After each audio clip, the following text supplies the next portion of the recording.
Ooh, welcome, man.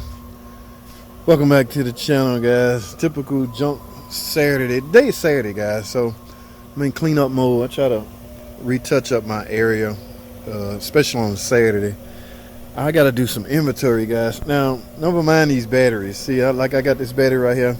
I got some batteries from Brother's Motor I want to test before I dispose of properly, guys. Properly meaning scrapyard run. So like, just say for this one, we pulled that out of a Journey.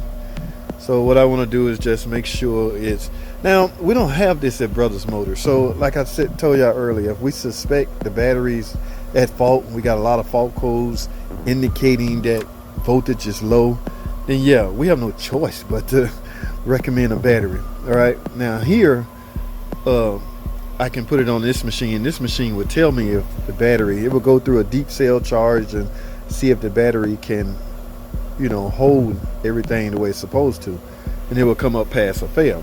So depending on how these stack up, they're going in the truck for scrap. I gotta load up some scrap anyway. I'm gonna do some inventory, man. Y'all know I'm a big guy on cutting my diagnostic time in half by way of storing or stacking a few parts. This is a tip. Look what I wrote on here: bus failure. So I already know if I needed to test this on a car, I'm gonna have bus issues. All right, I can't just throw this away, man. Look at it. So I have to find somewhere to properly store them out of sight.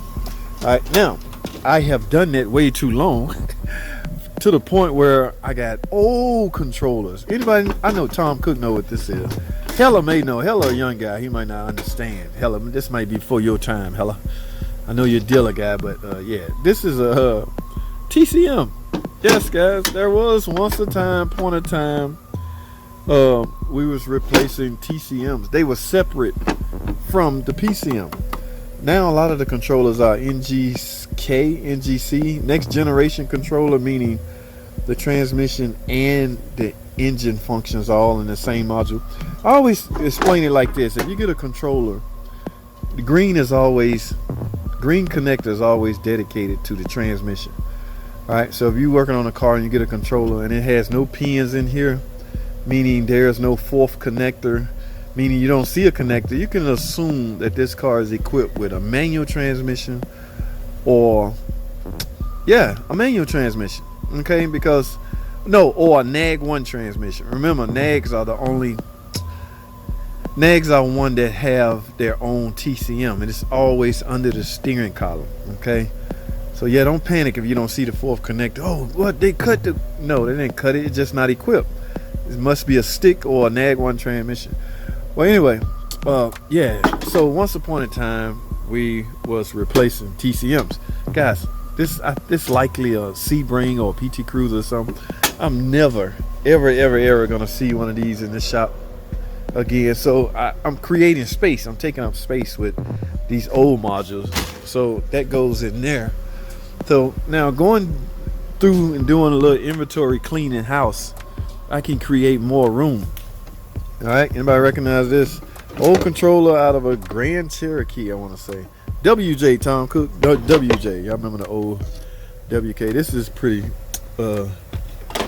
new. Okay, here's another one, TCM that's going in the trash. Now look, these old controllers right here, S-Bex.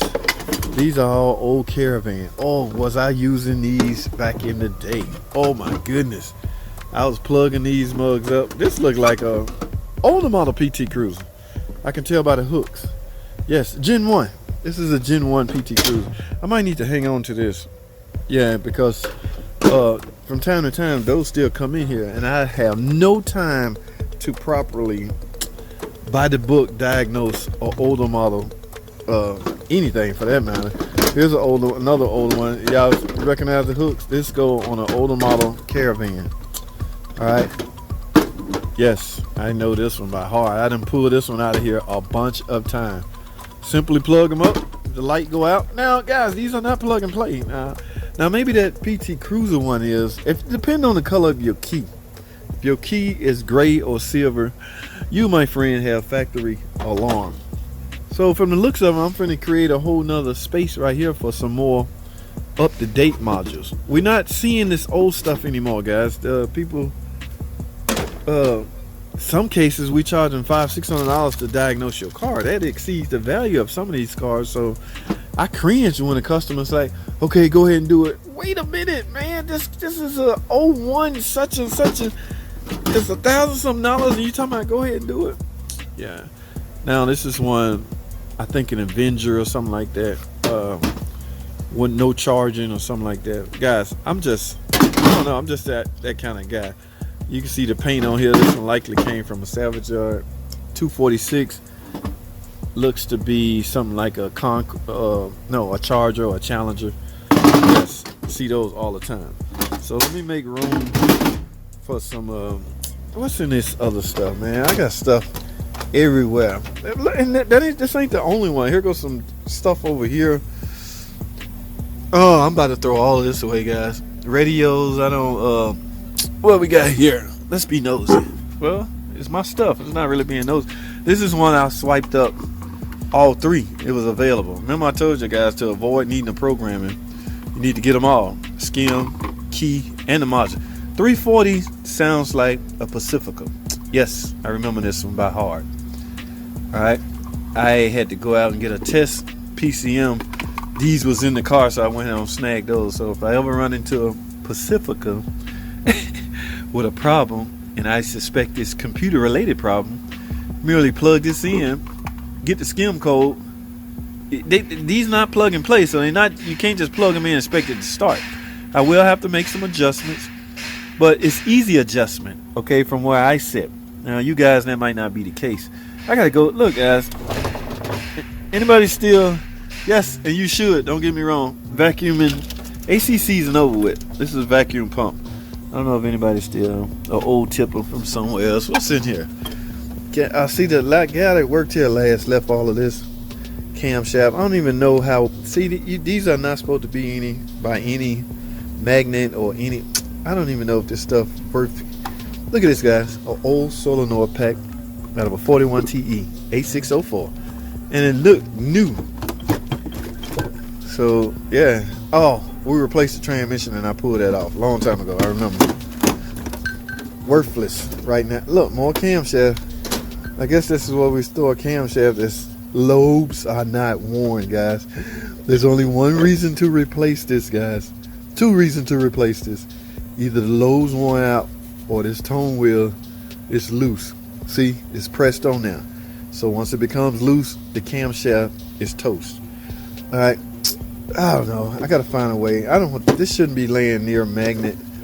I don't know, man. Gauges. I don't know what's up here. A bunch of junk. I gotta clean up, guys. I don't want to bore y'all with my sad, ridiculous life story at work. So y'all can see my chore. I'm about to bring my truck in, load up some scrap. Matter of fact, I got a little time. Let's go take a peek at some of this scrap. See what we about to load up. Hey, look at all the goodies over here, guys. Ooh, not that going in the Sebring. I got to put that in. Transmission, engine, that go, that stay, that go. I don't know what happened to that. On-car brake machine. How many of y'all still turning rotors on the car? One of the best ways to do it. Guys, I'm over my time limit. That's all I have, man. Just a little chit chat with the fellas. Y'all guys keep asking me for toolbox tour.